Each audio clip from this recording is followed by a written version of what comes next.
Mi mejor amigo me robó $2 millones. Nunca pensé que iba a escribir algo así.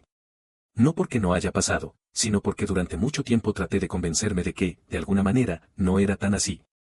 Que seguro hubo un error, un malentendido, algo que todavía no había terminado de acomodarse, pero no. Pasó. Es real, y cuanto más tiempo pasa, más claro lo veo.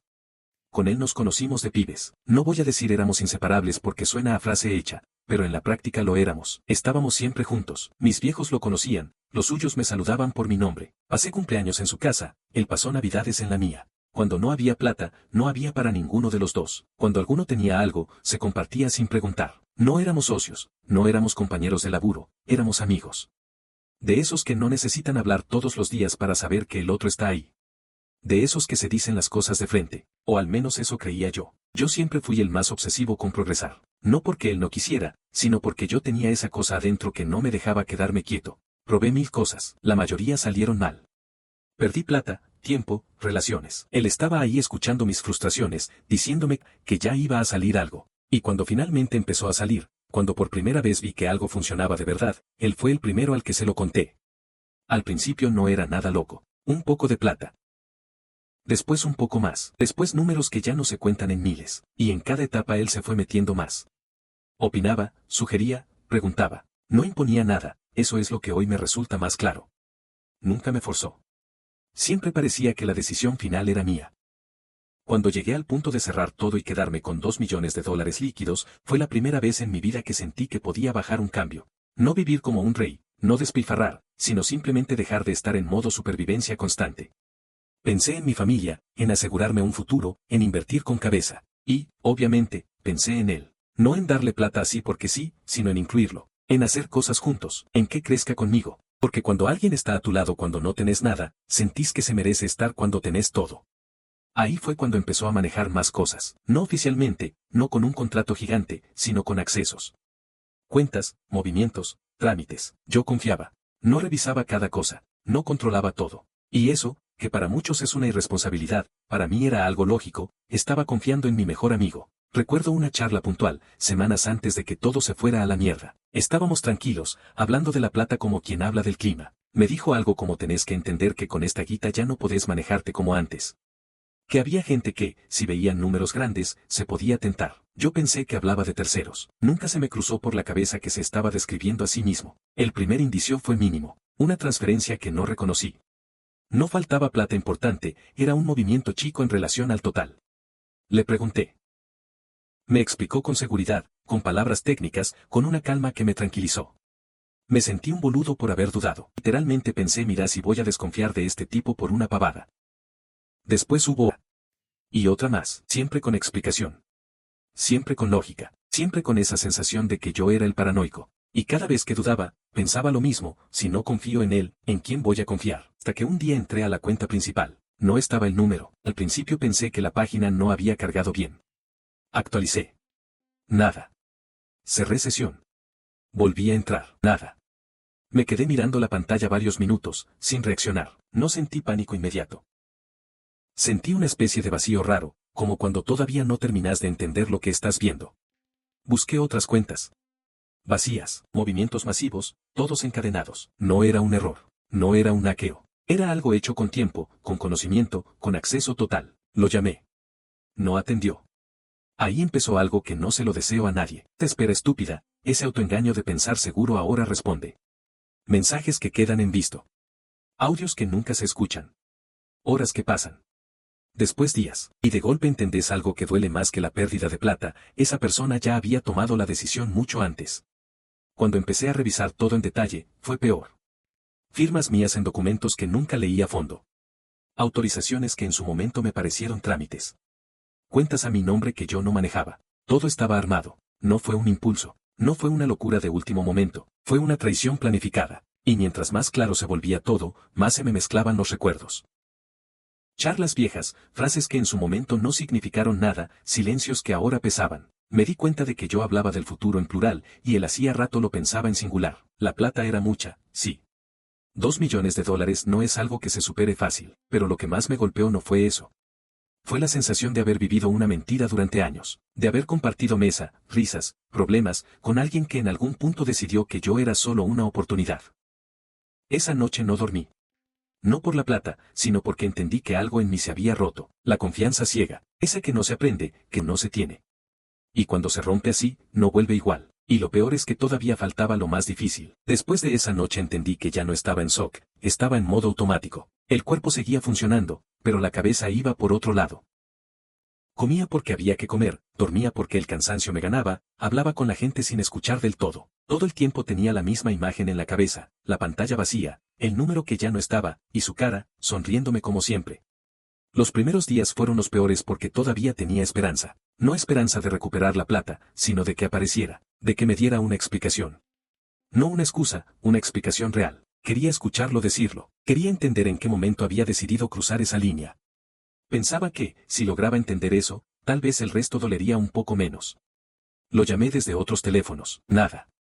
Le escribí mails, nada.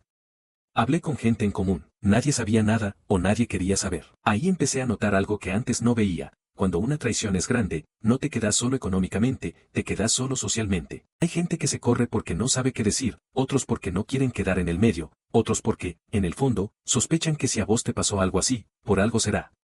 Es silencioso, pero se siente. Empecé con abogados, no porque creyera que era fácil, sino porque no hacer nada me hacía sentir todavía peor. Ahí fue cuando terminé de entender lo bien que estaba todo armado. Sociedades, cuentas en el exterior, movimientos hechos de manera legal, o al menos lo suficientemente gris como para que recuperarlo fuera una pelea larga, cara y sin garantías. Cada reunión era igual. Me escuchaban, asentían, revisaban papeles, y al final decían más o menos lo mismo. Sí, se puede intentar. Nunca sí, se recupera. Siempre se puede intentar. Y en cada intento yo tenía que volver a contar la historia, volver a decir que era mi mejor amigo, volver a explicar por qué confié. Volver a sentir esa mezcla de bronca y vergüenza que te seca la garganta. Porque hay algo que nadie te dice, cuando te estafan así, aunque seas la víctima, sentís culpa. Te preguntas en qué fallaste, que no viste, que hiciste mal. Las noches se volvieron largas. No por insomnio clásico, sino porque cuando cerraba los ojos la cabeza no frenaba. Repasaba conversaciones viejas, frases que en su momento no significaron nada. Comentarios sobre la plata, sobre merecer más, sobre no quedarse corto. Todo eso ahora tenía otro peso. Empecé a darme cuenta de que, mientras yo hablaba de nosotros, él hablaba de él. Yo decía vamos a hacer, podemos crecer, más adelante vemos. Él decía yo haría, yo movería, yo no confiaría. La diferencia estaba ahí desde siempre. Yo no la vi porque no quería verla. Un día, sin aviso, apareció un mensaje. Corto. Frío, sin saludo, sin disculpas, algo como después hablamos. Eso fue todo. Nada más. No explicó nada, no dio la cara, no pidió perdón. Y lo peor es que ese mensaje me hizo sentir peor que el silencio, porque confirmaba algo que ya sospechaba. Para él, yo ya era pasado. Ahí fue cuando la bronca empezó a ganar lugar. No la bronca explosiva, sino esa que se te instala en el pecho y no se va. Empecé a fantasear con encuentros que nunca pasaron, con decirle cosas que nunca dije. Con preguntarle cómo había podido dormir tranquilo sabiendo lo que estaba haciendo, pero la realidad es que nunca tuve esa charla, nunca apareció. Con el tiempo entendí que la plata no era lo que más me había sacado. Me había sacado años. Confianza, seguridad, esa sensación de tener a alguien al lado que te cubre la espalda. Desde ese momento, cada decisión la empecé a tomar solo. No por elección, sino porque no me salía a hacerlo de otra manera. También cambió la forma en la que miraba a los demás. Empecé a desconfiar de cosas mínimas. Preguntas normales me parecían intereses ocultos. Consejos bien intencionados me sonaban a maniobras. No porque todos sean así, sino porque cuando alguien te traiciona de esa manera, te rompe el radar. Hubo momentos en los que pensé seriamente que no iba a volver a levantarme. No por la plata, sino porque sentía que había tocado un techo emocional. Había llegado lejos, había perdido todo, y ahora tenía que reconstruirme sin la motivación que antes me movía. Porque antes quería progresar para compartirlo, ahora ya no sabía para qué. Mi familia fue un ancla. No porque me solucionaran nada, sino porque estuvieron. Sin juzgar, sin preguntar de más. Simplemente estando. Y ahí entendí algo importante. Los vínculos reales no son los que te prometen todo cuando estás bien, sino los que se quedan cuando no tenés nada para ofrecer. Con el paso de los meses empecé a aceptar una verdad incómoda. Probablemente nunca iba a recuperar la mayor parte de esa plata. Y aceptar eso fue un duelo en sí mismo. Porque no es solo perder dinero, es perder una versión del futuro que ya habías imaginado. Casas que no compraste, proyectos que no hiciste, tranquilidad que no llegó. Pero todavía faltaba cerrar la herida más grande. La de él, la del amigo. La de la persona que conocía mis miedos, mis errores, mis puntos débiles, y los usó todos. El tiempo no curó nada de la manera romántica que dicen. No me desperté un día sintiéndome mejor. No hubo un punto exacto en el que dije listo, ya está. Fue más bien un desgaste lento, una aceptación por cansancio. De tanto pensar en lo mismo, la cabeza se va quedando sin fuerza para seguir dándole vueltas. Durante mucho tiempo esperé que apareciera, no porque creyera que iba a devolver la plata, sino porque necesitaba cerrar algo. Mirarlo a la cara, escucharlo hablar sin filtros, ver si todavía había algo humano ahí. Pero con los meses entendí que esa charla probablemente nunca iba a existir, y que seguir esperándola era seguir atado a él, incluso después de todo lo que había hecho. Un día me enteré, por terceros, de que estaba viviendo afuera. No sé si legalmente, no sé con qué identidad, no sé con cuánta plata. Tampoco importaba tanto. La información me llegó como un dato más, sin impacto real. Y eso fue lo que más me sorprendió. No sentí bronca, no sentí tristeza, no sentí nada, solo una confirmación. Se había ido.